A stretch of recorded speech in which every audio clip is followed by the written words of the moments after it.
Bueno, pues hola a todos, yo soy Brandon y el día de hoy voy a presentar el proyecto final de este curso llamado Sistemas Digitales. El proyecto consistió básicamente en diseñar un reloj digital en la plataforma Circuitverse que te dejo aquí abajo. Entonces vamos a comenzar. Vamos a tener aquí los componentes necesarios para armar este reloj, comenzando por el decodificador de 7 segmentos, ¿vale? Luego tenemos un contador módulo 3 y módulo 6, un contador BCD y todo lo respectivo a flip-flop tipo T, flip-flop tipo D, con puertas, etcétera. Esto es para construir todo lo que acabo de mencionar anteriormente, ¿vale? Lo voy a explicar con más detenimiento. Tenemos el decodificador de 7 segmentos que debe tener ciertas características. Debe tener una entrada de 4, perdón, una entrada de 4 bits o 4 entradas que serían A3, A2, A1 y A0. Realmente le puedes llamar como tú quieras. Luego tenemos las salidas que deben de corresponder a los segmentos A, B, C, D, E, F y G. En este caso yo lo construí con demultiplexores, pero pudo haber sido con puras compuertas y es totalmente válido. Y la construcción se basa totalmente en una ROM, de hecho lo es. Entonces, aquí tenemos la tabla de funcionamiento de este decodificador.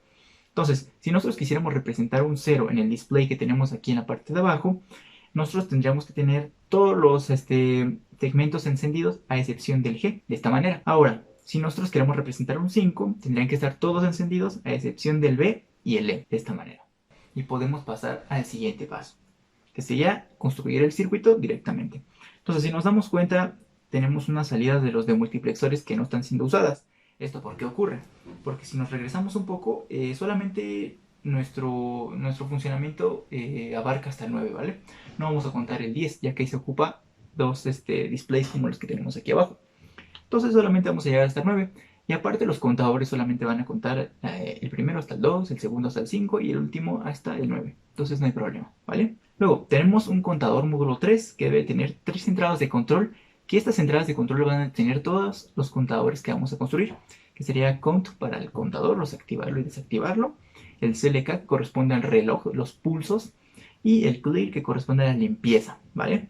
Este contador módulo 3, así como los otros que ahora vamos a mencionar, se construye mediante una tabla de verdad y luego los mapas de Carnot para obtener las ecuaciones booleanas necesarias. Para construirlo debamos diseñar la tabla de verdad de la lógica del siguiente estado. Ahorita vamos a explicar un poco eso. Las salidas Q1 y Q0 corresponden a las entradas de las compuertas que usaremos para implementar las ecuaciones. Entonces tenemos un poco la lógica del siguiente estado. Si nos damos cuenta, la bolita azul corresponde al estado actual. Por ejemplo, si yo estoy en un 1, ese es mi estado actual. Ahora, vamos a pasar por un proceso que se llama conmutación o toggle, que para eso vamos a usar el flip-flop de tipo T. Y vamos a pasar al siguiente estado con ayuda de eso. ¿Cómo va a ocurrir esto? Pues de esta manera. Entonces tenemos que mi estado actual es 0, ¿vale? Ahí tenemos en verde. Luego, para pasar al siguiente estado necesitamos conmutar, es decir, pasar de un 0 a un 1. Entonces, de color rojo en la rayita ponemos un 1 porque estamos conmutando, ¿vale? Para eso nos sirve el toggle del flip-flop de tipo T. Aquí tenemos otro ejemplo en el cual tenemos un 0 en la columna del estado actual y en la columna del estado siguiente es un 0 también. Entonces no hubo ninguna conmutación, por lo tanto ponemos un 0. Ahora aquí tenemos el circuito del registro de módulo 3, que es el que acabamos de mencionar. Y aquí resaltamos un poco que estamos usando el flip-flop de tipo T.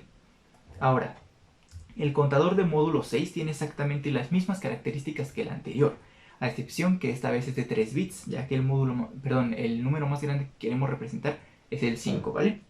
Entonces aquí tenemos la tabla de funcionamiento. No nos vamos a detener aquí para explicar porque es exactamente lo mismo.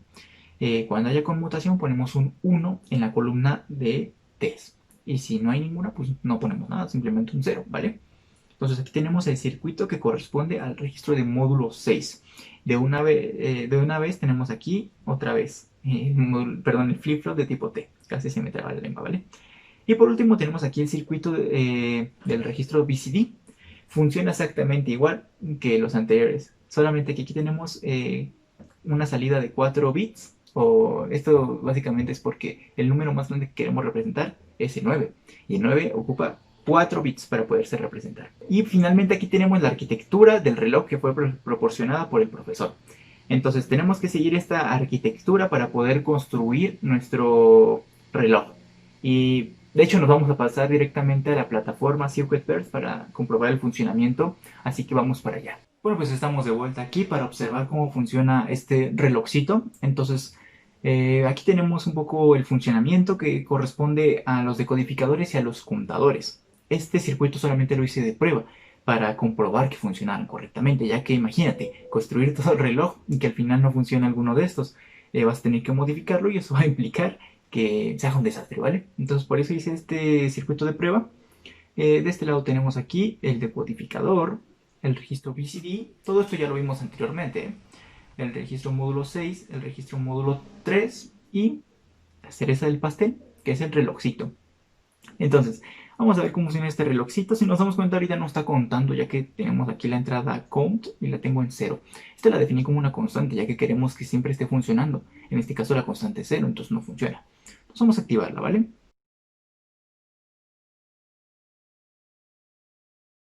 Entonces si nos damos cuenta, ahorita pasamos a un 30, pero esto va muy lento. Entonces vamos a ir aquí a la pestaña que tenemos en nuestro lateral y vamos a corregir un poco el reloj o los pulsos, ¿no? Entonces tenemos 50 milisegundos, perdón, 500 y vamos a pasarlo a 50. Entonces, pum, le pongo eso y si te das cuenta ya va deprisa. Y precisamente acabamos de ver la transición que nos pide la rúbrica, que es de 59 a 1. Entonces vamos a poner una pequeña pausa para poder pasar a la siguiente transición que nos pide la rúbrica, ¿vale? Bueno, pues estamos de vuelta. Como nos damos cuenta, aquí ya estamos en el 50, 51.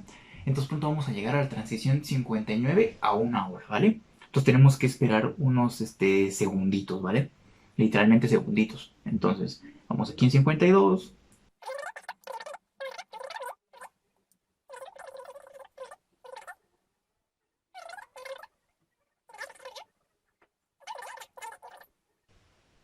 Y ahí tenemos la transición de 59 a 1 hora. Entonces vámonos con la siguiente transición, que sería de 23 horas a 0 horas. Bueno, pues vamos a aprovechar este tiempo que tenemos, ya que para llegar a 23 pues va a tardar bastante.